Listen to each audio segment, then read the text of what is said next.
In a quiet suburban town in Ohio, a woman named Emily Parker had always been known for her inquisitive nature and unshakable sense of justice.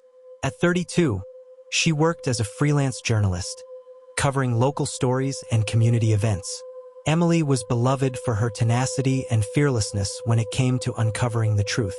One afternoon, Emily received a tip that would change her life and the town forever. A woman named Karen Miller, a former nurse at the prestigious Riverside Medical Center, reached out, claiming she had evidence of medical malpractice and cover-ups within the hospital. Emily, always drawn to stories that held powerful people accountable, agreed to meet Karen at a local diner. When they met, Karen seemed nervous but determined. She handed Emily a flash drive, explaining it contained documents proving that the hospital had been falsifying patient records and concealing several suspicious deaths. Karen claimed that some high-profile community members were involved and warned Emily to be cautious. The next morning, Emily tried to reach Karen to verify the documents, but Karen didn't answer. Concerned, Emily visited her apartment, only to find police cars and crime scene tape. A neighbor revealed that Karen had been found dead in her living room, the cause of death labeled as an overdose. Emily's heart raced. Karen didn't seem like someone who would use drugs.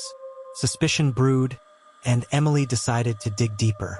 She examined the files on the flash drive, finding detailed reports about patients who had supposedly died of natural causes but showed signs of medical tampering. One name stood out, a wealthy businessman, Robert Hughes, whose death had been attributed to cardiac arrest despite evidence suggesting otherwise. Emily contacted her friend, Detective Mark Lawson, and shared her findings. Mark agreed to investigate discreetly, but warned Emily to tread carefully. He believed Karen's death might not be accidental, given the powerful names linked to the hospital. That night, Emily noticed a car parked outside her house. She dismissed it as paranoia until she received an anonymous message.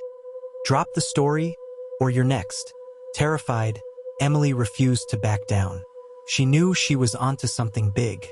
The following day, while at a coffee shop reviewing the documents, Emily was approached by Dr. Samuel Reed, a senior physician at Riverside. He claimed to have information but looked around cautiously before speaking. "You need to stop digging," Dr. Reed whispered. "It's not just your life at risk. They'll do anything to protect their secrets." Emily asked who was behind it, but Reed only shook his head and walked away. Minutes later, she watched as he drove off, followed by the same car that had been outside her house. Later that evening, Mark called with unsettling news.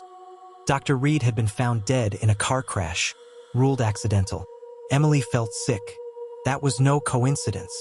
Desperate for answers, Emily searched for others who had worked with Karen. She found a former nurse, Linda, who reluctantly agreed to meet. Linda revealed that Riverside had been conducting illegal drug trials on vulnerable patients, covering up any adverse effects by falsifying records.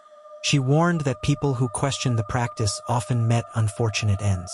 As Emily processed the shocking revelation, her phone buzzed, an unknown number. The message read, "You've gone too far." Emily turned to Mark, but even he seemed hesitant now, pressured by his superiors to drop the investigation. Determined not to let fear win, Emily wrote an exposé and prepared to publish it online. That night, however, her laptop was stolen, and all the files vanished. Panicked but undeterred, Emily drove to the police station, only to find Mark waiting for her, his face pale. "They're on to you. You need to leave town now," he warned. Before Emily could respond, an SUV barreled down the road, forcing her car off the path. Mark pulled her from the wreckage, and they fled into the woods, hiding until dawn. In the morning, Mark revealed that his department was compromised. Some officers were on Riverside's payroll. Realizing they couldn't trust anyone, Emily and Mark devised a plan to expose the hospital publicly. They gathered the remaining evidence and contacted a national news outlet. Just as they hit send on the final email, the door to Emily's hideout burst open. Men in suits stormed in, dragging Mark away. Emily barely escaped through a back window, fleeing into the night. With nothing left but her determination, Emily vowed to finish what she started. But as she crossed state lines, she knew one thing for certain. The truth might cost her everything. Here's a gripping and tense summary for the ending of the story. As Emily crossed state lines, her heart pounded with the weight of the truth she uncovered. She knew that exposing the dark secrets of Riverside Medical Center could cost her life. But silence was not an option. Determined and resilient, Emily vowed to release the evidence to the public, knowing that once the story was out, those who tried to silence her would lose their power. Just as Emily reached a safe place to upload the documents, her phone rang, a blocked number. She hesitated, her pulse racing. Against her better judgment, she answered. A cold, distorted voice echoed through the line. "You can run, Emily, but you can't hide.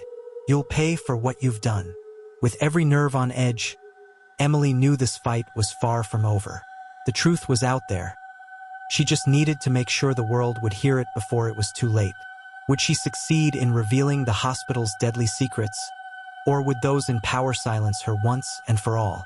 The dark truth was no longer just a story, it was a battle for survival.